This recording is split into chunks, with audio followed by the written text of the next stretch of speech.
আজকে আমরা যে বিষয়টি নিয়ে আলোচনা করব সেটা হলো নির্ণায়কের প্রমাণ। আজকে একদম বেসিক ছোটোখাটো জিনিসের কিছু প্রমাণ দেখানো হবে, যেখান থেকে মোটামুটি আমরা বড় যে ম্যাথগুলো আসে সেগুলোর প্রুফ যাতে আমরা ইজিলি পারি। তো চলুন শুরু করা যাক। আজকে আমি যে নির্ণায়কটা নিয়েছি সেটি খুবই ইজি একটি নির্ণায়ক, এবং এখানে প্রমাণ করতে বলা হয়েছে p into p minus 1 whole square into p square minus 1 whole square. প্রথমত যখন নির্ণায়ক প্রমাণ করতে বলা হবে, আমরা জানি এই ক্ষেত্রে সারি কলাম দুই দিকেই আমরা কাজ করতে পারি। এই ক্ষেত্রে কাজগুলো কিভাবে করবো তার পুরোপুরি ডিপেন্ড করবে আমাদের প্রমাণের উপর, তাই বারবার আমাদেরকে প্রুফের দিকে তাকাতে হবে। প্রথমত যদি আমি আমার দেওয়া নির্ণায়কটির দিকে তাকাই, এখানে একটি সারিতে সবগুলো এলিমেন্ট 1, আবার একটি কলামের সবগুলো এলিমেন্ট 1। সো বেসিক্যালি আমি যদি দুইটা কলাম বিয়োগ দিয়ে দিই তাহলে ইজিলি এখানে একটি 0 পাওয়ার চান্স রয়েছে, এবং সহজে নির্ণায়কটিকে বিস্তার করে আমরা প্রমাণের দিকে আগাতে পারি। তো চলুন শুরু করা যাক। প্রথমত দেখি এখানে লেখা p, so p normally common নেওয়ার এখানে কোনো অপশন পাচ্ছি না আমরা, কিন্তু দেখা যায় যে যেহেতু প্রথম কলাম এবং দ্বিতীয় কলাম, এখানে আরেকটি বিষয় আবার ক্লিয়ার করে দিই। আমরা জানি যেগুলা আড়াআড়িভাবে থাকে অর্থাৎ রো ওয়াইজ থাকে, সাধারণত আমি যদি লিখি 1 1 1 1 p p square 1 p square p to the power 4, এখানে এটিকে বলা হচ্ছে সারি এবং এটিকে বলা হচ্ছে কলাম। তাহলে কাজগুলো আমরা সারি বরাবর করবো না কলাম বরাবর করবো, তা অবশ্যই আমাদেরকে সাইড নোটে মেনশন করে দিতে হবে। প্রথমত এখানে আমি প্রথম দুটি কলামের মধ্যে কাজ করব, এবং কোন কলামে আসলে আমি কাজ শেষ করবো সেটা পুরোপুরি ডিপেন্ড করে আমার প্রমাণের উপর।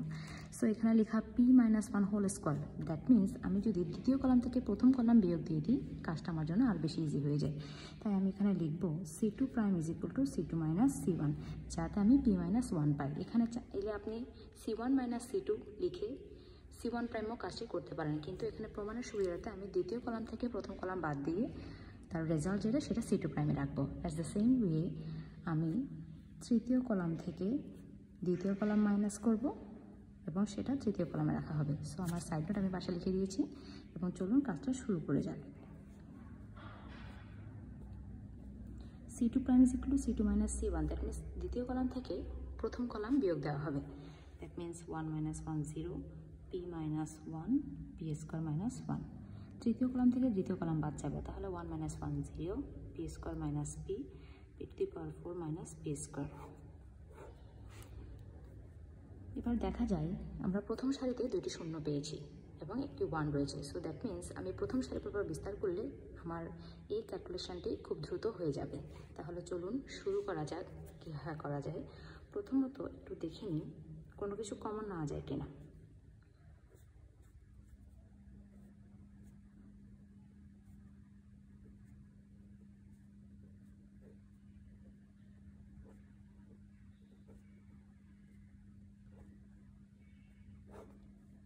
কমন নেওয়া যায়, তাই আমি এখান থেকে কমন নিলাম। এখান থেকে কমন নিলে পাওয়া যায় p,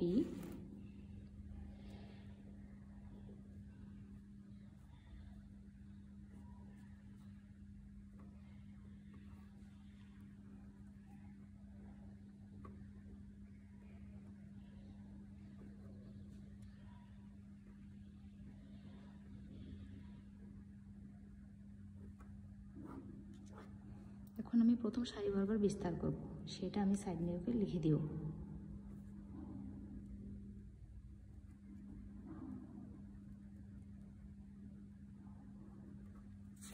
তাহলে আমি যদি প্রথম সারি বরাবর বিস্তার করি, দ্যাট মিনস আমার সারি এবং কলাম চলে যাবে, বাকি যা আছে তাই লিখব। এবং যেহেতু প্রথম সারি প্রথম কলাম, দ্যাট মিনস এখানে সাইন হবে প্লাস, তাহলে আমরা পাই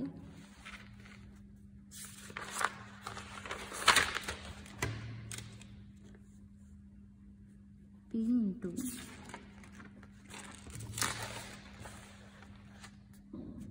প্রথম সারির প্রথম কলাম যদি বাদ যায় তাহলে এটা আর এটা বাদ যাবে, বাকি যা থাকবে তা লিখে দিব। দ্যাট মিনস লিখব p minus 1 p minus 1 p square minus 1 p into p square minus 1, এবং নির্ণায়কের সাইন দিয়ে দিলাম। আর যেহেতু প্লাস 1 সেটা লিখে দিচ্ছি, সাইন যেহেতু প্লাস 1 হবে।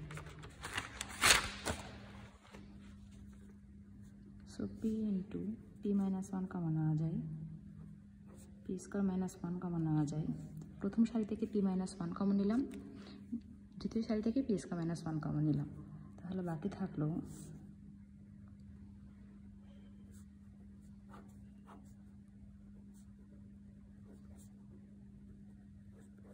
তারপর নির্ণায়কের ভেতরের গুণন করব।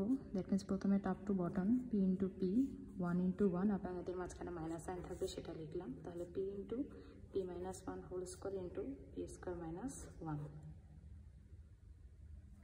এবং এটি আমাদের proof, which is right hand side.